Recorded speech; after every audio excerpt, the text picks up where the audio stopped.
बोलो जय गुरुदेव। जय गुरुदेव। नाम किसका? प्रभु का पावन नाम। जय गुरुदेव। प्रेमियों, सत्संगियों,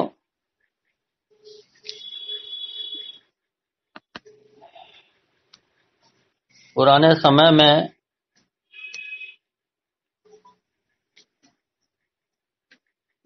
और जंगल में आज भी जब आग जलाने की जरूरत पड़ती है और कोई साधन नहीं होता तो पत्थर को रगड़ करके या लकड़ी को रगड़ करके आग जलाई जाती।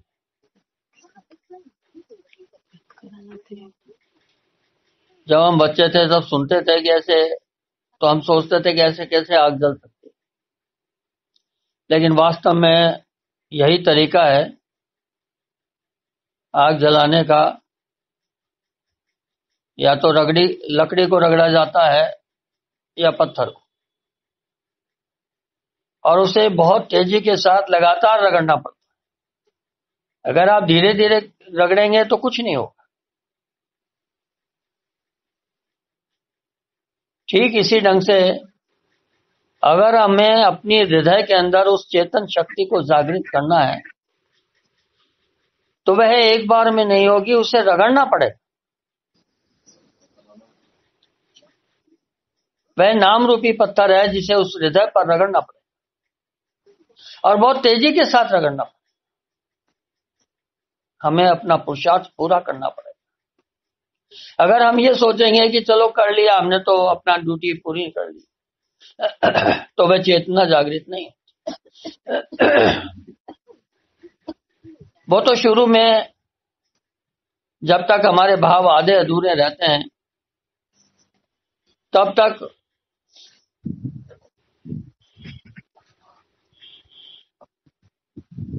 गुरु देखता है, भाई चलो कोई बात नहीं, बैठ जाओ घाट पे एक बार, कभी कभार कर लिया, याद कर लिया।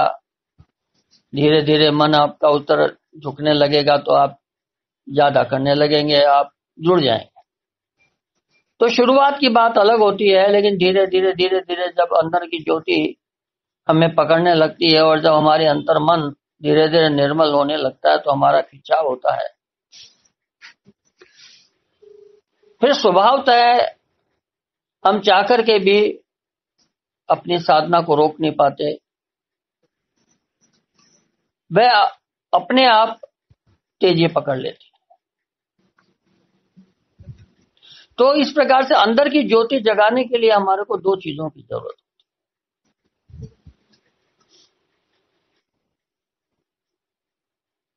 पहली चीज यह है कि जैसे पत्थर चाहिए होता है आग जलाने के लिए, ठीक इसी ढंग से हमें कोई चीज चाहिए, साधन चाहिए।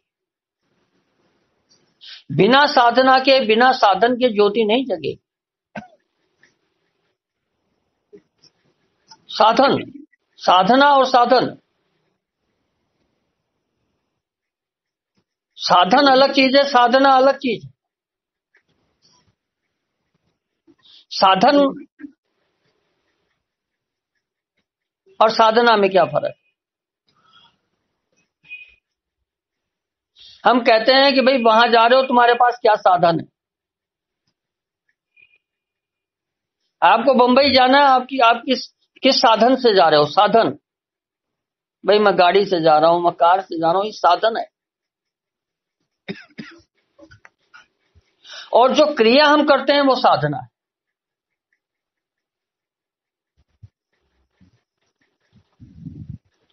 तो साधन होना जरूरी है, साधन होगी तब साधना होगी। अगर बिना साधन के आपने साधना की तो वो साधना बेकार है।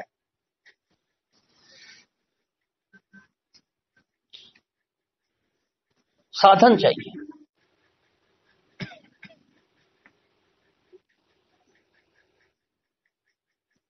अब उस साधन के लिए गुरु चाहिए, गुरु की तलाश चाहिए, महात्मा चाहिए जो आपको साधन बताएं कि देखो ये साधन है, ये तरीका है, इसे अपनाओगे इस तरीके से करोगे तो ये ज्योति जगेगी, तो नाम जगेगा, तो अंतरात्मा के अंदर आपकी जीवात्मा जग जाएगी। जय गुरुदेव। ये जो प्रक्रिया बताई जाती है साधना, और जो आपको जो बताया जाता है कि ये साधन है, वो नाम है। जो गुरु ने नाम आपको दिया वो साधन है, वो जरिया है, वो साधन है। संसार में नाम बहुत है, विष्णु भगवान के 1000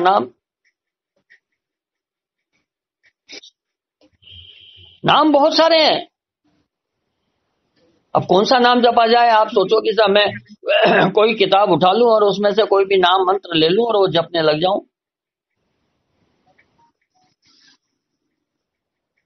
तो वो तो मन की तपस्या हो, क्योंकि मन से विचार किया आपने, मन से सोचा, तो मन से अगर आप जाप करते हैं और मन से कुछ करते हैं तो मन की तपस्या। और जब हम मन की तपस्या करते हैं तो मनोबल बढ़ता है, आपका मन मजबूत हो जाएगा, आप में मनोबल बढ़ेगा। विल पावर जिसको हम कहते हैं वो आपकी बढ़ने लगती है, मनोबल बढ़ने लगता है। और उस मनोबल से भी संसार में बहुत कुछ काम होते हैं। आपका मनोबल अगर कमजोर है, आपको डिप्रेशन हो रहा है, आप कुछ काम नहीं कर पाते संसार। वही आप बहुत तेज मन के साथ काम करते हो, वो काम हो जाता है, तो वो मनोबल बढ़ाता है। बाहर की तपस्या मनोबल को बढ़ाती है, लेकिन इसके आगे उसका जीवात्मा से कोई संबंध नहीं है। ये चीज हमको समझनी चाहिए। वह जीवात्मा के कल्याण में कोई सहायक नहीं है। बाहर की जितनी उपासना, जितनी कीर्तन, जितने साधन आप अपनाते हैं, ये सिर्फ इनकी डोर मन तक है। जीवात्मा से इनका कोई संबंध नहीं है। मन अलग है, जीवात्मा अलग है। तो जीवात्मा को जागृत अगर आप करना चाहते हैं तो इन्हीं नामों के अंदर से वो नाम, जो इतने नाम हैं, ग्रंथों में बहुत नाम है ईश्वर के, लेकिन वो नाम जो गुरु के द्वारा जागृत किया जाए, गुरु पहले खुद जपता है और उसको जागृत करता है, इसलिए उसको जागृत नाम कहते हैं। वो जागृत नाम जब गुरु अपने मुख से, वो भी लिखा हुआ नहीं, अपने मुखारविंद से, अपने मुख से वह जब जीवात्मा के कान में डालता है, जब वह बोलता है और आप बोलते हो, तो उसको हम साधन कहते हैं, नाम, उसे नाम कहते हैं, नामदान कहते हैं। वह नाम है। और फिर जो विधि बताई गई, उस विधि को जब आप अपनाते हो, वो साधना है। तो साधन और साधना,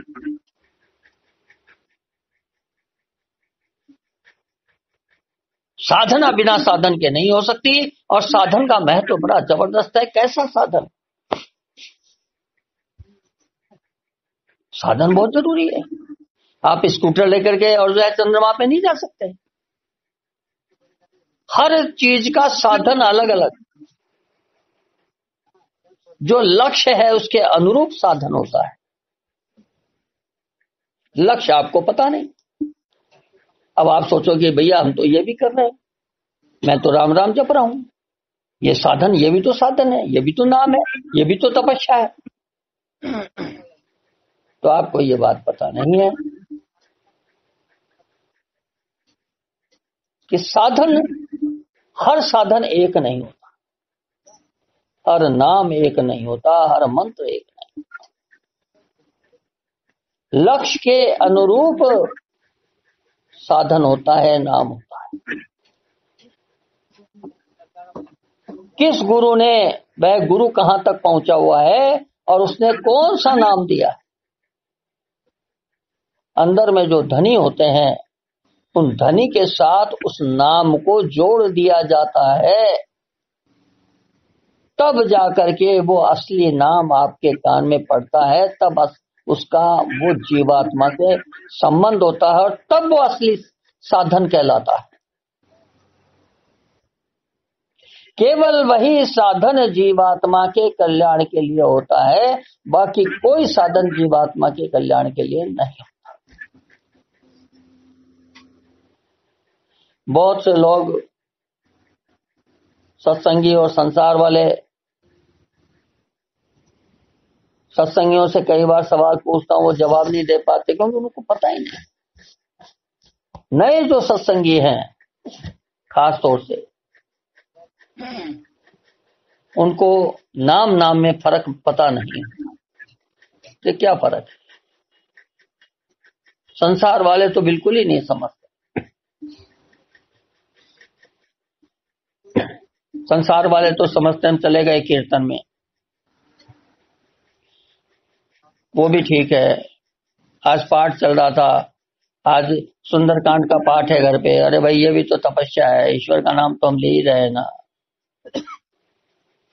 हम भेद नहीं जानते, हमारे में वो समझ नहीं। अगर आप समझना चाहते हो, सत्य को जानना चाहते हो, तो महात्माओं को आपको पकड़ना पड़ेगा। महात्मा कौन? जिसने इसी नाम को जप कर, इसी गुरु के दिए हुए साधन को अपना कर साधना की और अपने ज्ञान चक्षु को खोल लिया, अपना तीसरा नेत्र खोल लिया, अपनी जीवात्मा को जगा लिया, उसी को महात्मा कहते हैं।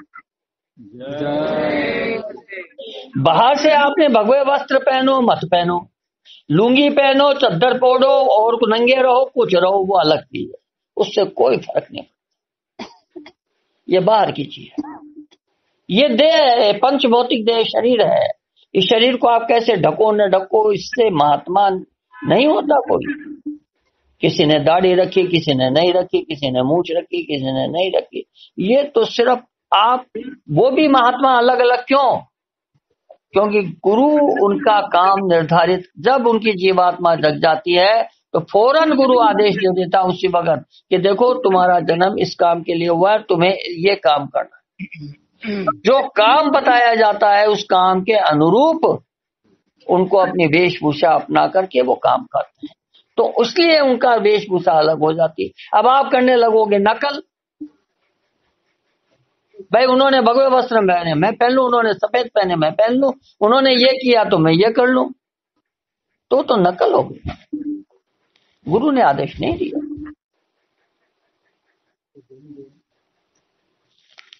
ना अपने गुरु के आदेश को अपनाया, ना अपने अपने जीवात्मा में ज्ञान का चक्षु खोला, ना वो साधन को अपना करके पूरी साधना की, तो उसी के लिए कहा जाता है अंधा गुरु बहरा चेला, सोई नरक में ठेलम ठेला।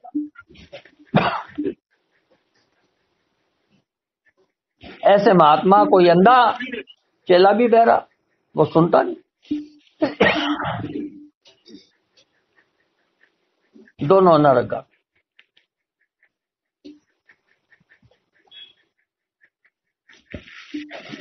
तो इसलिए साधन और साधना दोनों का महत्व हमको समझ में आना चाहिए कि हमें जीवात्मा का अगर कल्याण करना है तो जीवात्मा का कल्याण कैसे, हमारा परमार्थ कैसे बने।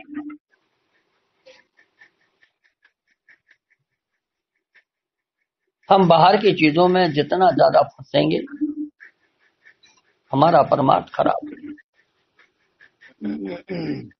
संसार अपनाना है, घर गृहस्थी को छोड़ने की इजाजत नहीं है, लेकिन घर गृहस्थी में किस तरीके से रहना हमको कि हमारा परिवार भी चले, हमारा संसार भी बना रहे। क्योंकि गुरु ने हमको घर गृहस्थी में ही नामदान दिया है। अगर उन्हें साधु बनाना होता तो वो साधु पहले बना करके फिर नामदान देते, पर उन्होंने घर गृहस्थी में दिया। इसका मतलब आपको घर गृहस्थी की नहीं रहने की इजाजत है। तो बच्चों की पालना, घर गृहस्थी का काम, सब कुछ करिए, और सब कुछ करते हुए वो जो दिया हुआ साधन है उसे अपने समय, अपना थोड़ा सा समय निकाल करके हम उसको अपने जीवात्मा के कल्याण के लिए उसको अपना। ये युक्ति है, ये पहला तरीका है। जब आपका मन उसमें रमना चालू हो जाए, जब आपका मन उसके अंदर लगना चालू हो जाए, तो वह गुरु अपने आप किसी न किसी बंदे से आपको जोड़ता है। जय गुरुदेव। क्योंकि तड़प उठने लगती है तो हमको बाहर की भी कुछ चीजें चाहिए होती है, हम किससे बात करें, क्या करें, ये करें वो करें। तो गुरु अपने आप, गुरु अंदर में, गुरु की जीवात्मा की डोर गुरु के पास है, वह जोड़ेगा, वह जोड़ तोड़ बैठाएगा। फिर आपको बाहर भी थोड़ा रस देने वाला कोई मिल जाता है, अंदर का भी रस मिले, बाहर का भी रस मिले, तो धीरे धीरे धीरे धीरे हमारा मन का भाव मजबूत होने लगे, हमारी पकड़ मजबूत होने लगे। और हमारे मन में सबसे बड़ी बात यह है, सत्संग बहुत जरूरी। अगर आप खाली साधन भजन करते बैठेंगे, सत्संग नहीं करेंगे, तो आधा काम भी नहीं होगा। सत्संग क्यों जरूरी है? सत्संग बिन सत्संग होय न विवेका, बिन विवेक किम विधि उपजहि ज्ञाना। बिना सत्संग के विवेक नहीं होता। विवेक किसको कहते हैं? जब हमारे मन में सब तरह के संशय मिटने, शंकाएं मिटने लग जाती हैं, सत्संग के अंदर शंकाएं मिटती हैं। हमारे मन में बहुत तरह की शंकाएं होती हैं, बहुत तरह के सवाल होते हैं, बहुत तरह की बातें होती हैं। सत्संग में उनका जवाब मिलता है, वो शंकाएं मिट जाती हैं। जब शंकाएं मिटने लगती हैं तो बुद्धि में विवेक जागृत होता है। बुद्धि स्वयं सत और असत में फर्क समझने लगती है, इसको कहते हैं विवेक जागृत होना।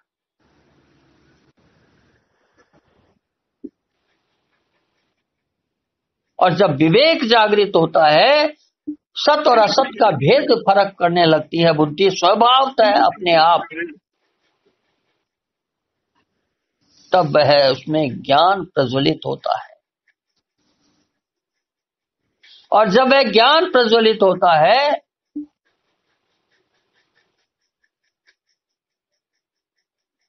तो जैसे अग्नि में सोना तपता है, ऐसी अंदर में जो ज्योत जगती है, उस ज्योति की ज्वाला के अंदर मन तपने लगता है।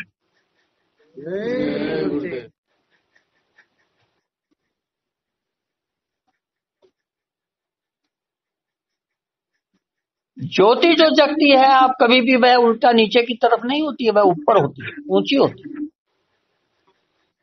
उसकी जो लो होती है वो ऊपर होती है।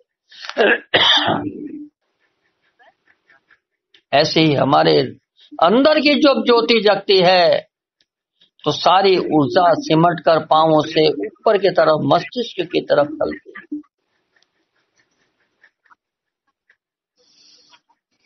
नीचे से ऊपर की तरफ चलती है,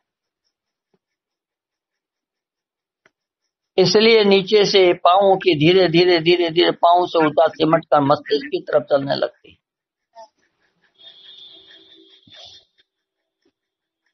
और इंद्रियां धीरे धीरे शिथिल होने लग जाती है, इंद्रियां शांत होने लग जाती है।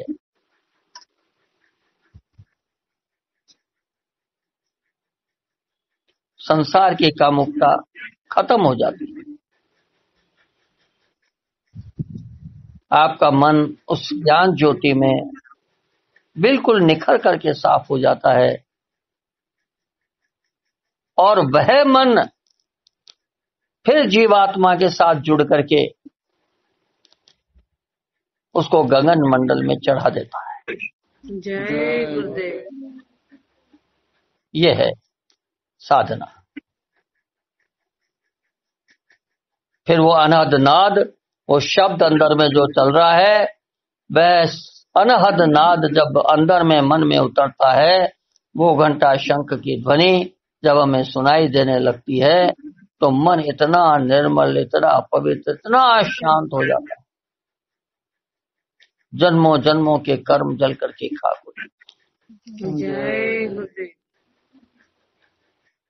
ऐसा अद्भुत रास्ता गुरु ने हमको दिया है, इतनी बड़ी दौलत गुरु ने हमको दी है। हीरे जवाहरात से भी कीमती चीज हमारे पास पड़ी है, हमारी जेब में पड़ी है, लेकिन हम संसार में भटकते हैं, संसार में घूमते हैं कि हमें ये मिल जाए, हमें ये मिल जाए।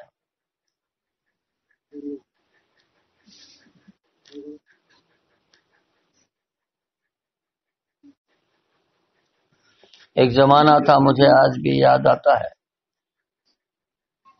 लोग कई संसार वाले, हम भी छोटे थे, संसार वालों की बातें भी सुनते थे। कई बार कई संसार के लोग बातें करते थे कि उनके यहाँ जो स्त्रियां हैं वो विधवा ज्यादा मिलती हैं। अब हम क्या जवाब दें भाई, छोटे थे। बोले उनके यहाँ विधवा क्यों हो जाती हैं भाई स्त्रियां? अरे भाई, विधवा हो नहीं जाती,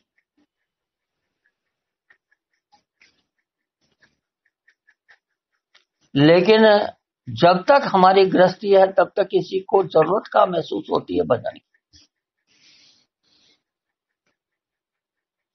अब दो चार कोई स्त्रियां ऐसी होंगी कि भाई जिनकी गृहस्थी खराब हो गई, तो उन्होंने ये फैसला ले लिया कि अब जरूरत क्या है गृहस्थी की, चलो साधन, गुरु ने साधन दिया तो भजन करेंगे।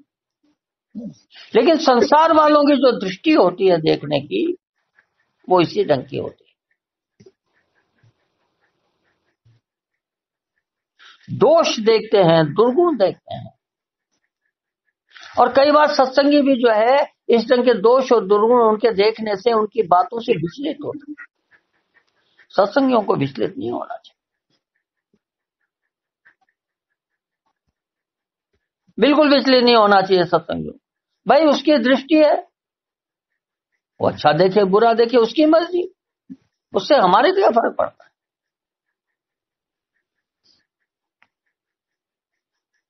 कुकर नाहक भूखता, जोगी देखे स्वर्ण। जब साधु जोगी जो है, सन्यासी जोगी जो है, वो गली में से निकलता है तो कुत्ते पीछे से भौंकते रहते हैं।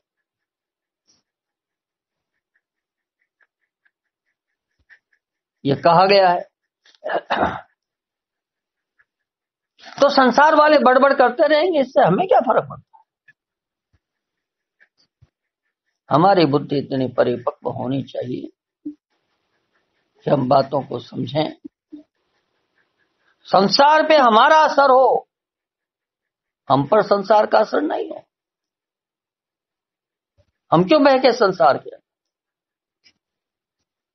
यही योग साधना जब अंदर में आपकी पक जाएगी, तो आप नहीं बहकोगे, बल्कि आपको जो संसार वाले देखते हैं वो भी अपने आप सब कुछ बदल करके वो आपके साथ जुड़ना चाहते हैं। भाई चलो हम भी छोड़ देंगे शराब, हम भी ये कर देंगे, हम भी ये कर देंगे, चलो हम भी सत्संग में चलते हैं। क्यों होता है ऐसा? ये इसलिए होता है कि आपका असर उन संसार वालों पे ज्यादा होने लग गया। तो संसार वाले भी अपनी चीजें छोड़ करके सोचते लो चलो अपन भी चलते हैं गुरु के। बहुत लोग गुरु के यहाँ इसीलिए आए कि अरे भाई इनके साथ साथ चलो हम भी चलते हैं, ये अच्छे हैं, अपन भी चलते हैं, गुरु अच्छा होगा।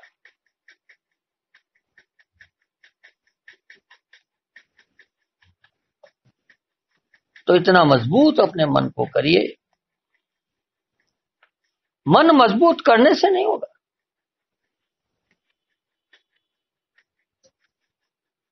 आपका ध्यान इधर से हटा के उधर लगाओ, अपने आप मन मजबूत हो जाए। जब तक हमारा ध्यान संसार की तरफ ज्यादा रहेगा, तब तक हमारा मन कमजोर रहेगा।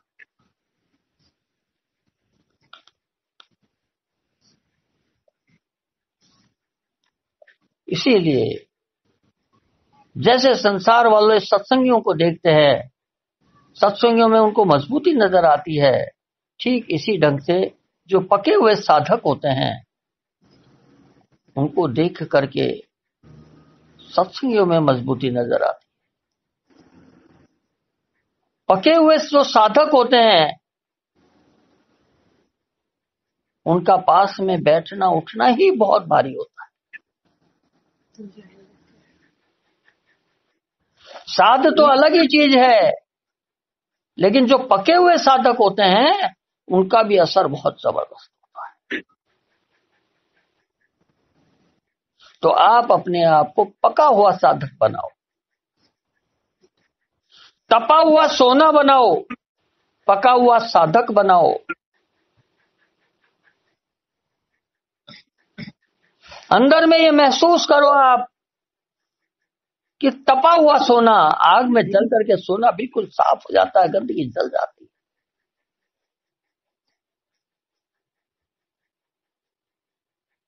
ऐसे आपका मन जब बिल्कुल पक करके साफ हो जाएगा, इधर उधर की चीजों का असर ही नहीं होगा। और जो बिल्कुल कमजोर होते हैं, वो जरा सा कोई आसपास में जरा सा बात करके गया, इतने में तो ऐसी बेचैनी मन के अंदर हो जाती है कि उसके बाद भजन पे भी बैठेंगे तो गालियां मन में उसके लिए चलती रहती। इसको गाली दो, उसको गाली दो, उसने ऐसे क्यों बोल दिया, उसने ऐसे क्यों बोल दिया, उसने ऐसे क्यों कर दिया, मैं वहां गया। पूरा भजन का टाइम उसके लिए बर्बाद।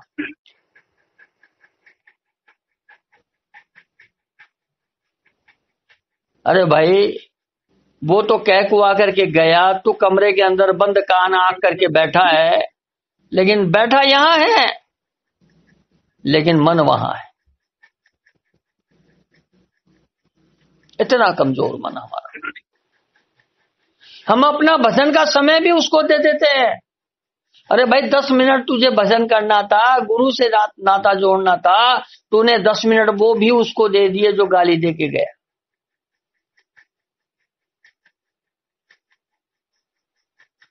बताइए आप, आपने ये नहीं सोचा कि मेरी कितनी कीमती समय है मेरा, ये 10 मिनट का मैं बैठा हूं भजन में, मैं क्यों अपना समय ये दूसरे को दूं। लेकिन आपने तो उसको दे दिया। और फिर आप सोचते हैं कि जो है, अरे मेरा भजन ही नहीं बन रहा, मेरे को तो वही सब बातें याद आती है, कोई बात कह देता है, मेरा भजन नहीं बनता। कैसे बने? मन कमजोर है, मन कमजोर है। तो मन को मजबूत बनाने है, और मन को मजबूत बनाने के लिए ही सारे रास्ते सत्संग के अपनाए जाते हैं। सेवा और साधना, सत्संग, ये सब जो कुछ किया जाता है ताकि मन एक बार मजबूत हो, वह मजबूत होकर के, निर्मल होकर के वह जीवात्मा का साथ देने लग जाए। जय गुरुदेव। पति पत्नी में झगड़ा चल रहा है, शादी तो हो गई, आगे साथ साथ, पर दोनों नए नए, मन भी नया, जीवात्मा भी नहीं। गुरु जोड़ भी दे तो क्या फर्क पड़ता है, लड़ेंगे दोनों। जरा सी बात हुई लड़ाई चालू, जरा सी बात हुई लड़ाई चालू। तो उस कमरे में बैठ, मैं इस कमरे में बैठूंगा, मुझे खाना नहीं खाना, मुझे ये फेंक दो, वो फेंक। आहा, यही मन की स्थिति, यही मन है हमारा। एक क्षण के अंदर सब तितर बितर कर देगा, सब ताने बाने तोड़ के फेंक देगा। फेंक दिया, तो बात मत करना, तो ये मत करना, तो वो मत करना, चल दिए हम। तो भाई फिर भजन कैसे कर?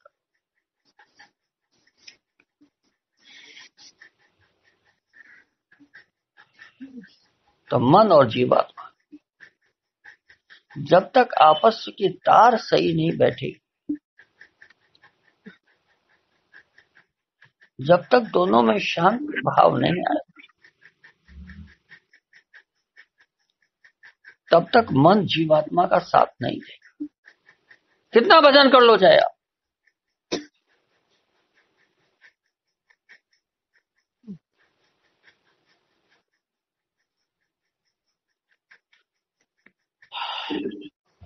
और अगर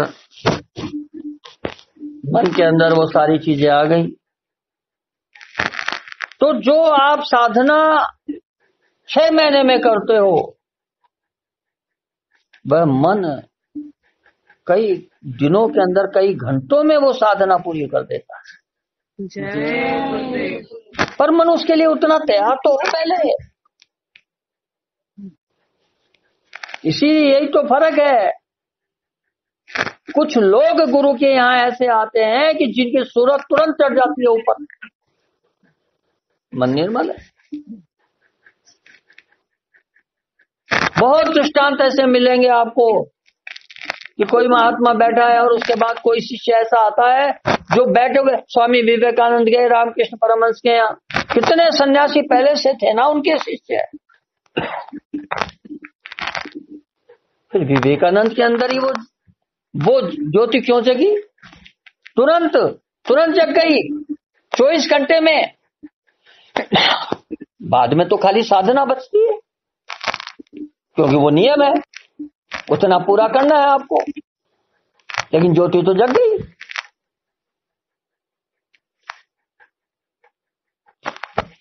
क्योंकि मन तैयार था। मन अगर तैयार नहीं हुआ तो कितने जन्म बीत जाए बैठे बैठे, जन्म बीत जाएंगे। फिर कहोगे साधन नहीं बनेगा कहां? तो बहुत बार गुरु आपने तड़प पैदा करने के लिए आपको दूर छिटकाता है और बहुत कुछ गड़बड़ियां करनी पड़ती हैं। अगर साधना करानी है तो भैया आपको फिर थोड़ा बहुत कुछ ऐसा भी देना पड़ता है जो मन को पसंद ना आए। मन छटपटाता है, तभी गुरु की याद ज्यादा आती है, तब धीरे धीरे साधना बने। बहुत तरीके अपनाने पड़ते हैं। तो ये साध और गुरु दोनों जब आपके मन के साथ जुड़ करके, चाहे साध हो चाहे गुरु हो, वो आपके मन के साथ जुड़ करके और आपके मन पे रगड़ा लगाते हैं और आपके मन को सही करते हैं, तब जाकर के ये मन मजबूत होता है। जय गुरुदेव। तो आप ये मत समझिए कि आप ही की मेहनत है, गुरु को भी बहुत मेहनत करनी पड़ती है। साध अगर है तो उसको भी बहुत मेहनत करनी पड़ती है।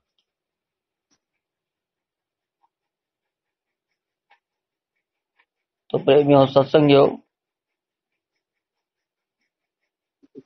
निर्मल मन सो मोहि भावे, मोहे छल छिद्र कपट नहीं भावे। यही मन को तैयार करने के लिए कहा गया है कि छल छिद्र को छोड़ दी, कपट को छोड़ दी, मन में निर्मलता। इधर उधर क्या किसी ने बोला और मन छिटक गया।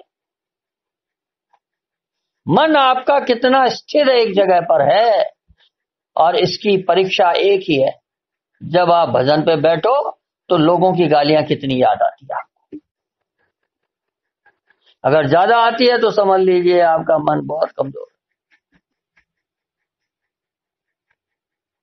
आपका मन बहुत भाग रहा है। आप पकड़ के खींच के लाओगे फिर भागेगा, पकड़ के खींच के लाओगे फिर भागेगा। किसी भी चीज को याद कर लेता है, कभी कभी कोई बात याद आ जाती है। यही तो मन की स्थिति है।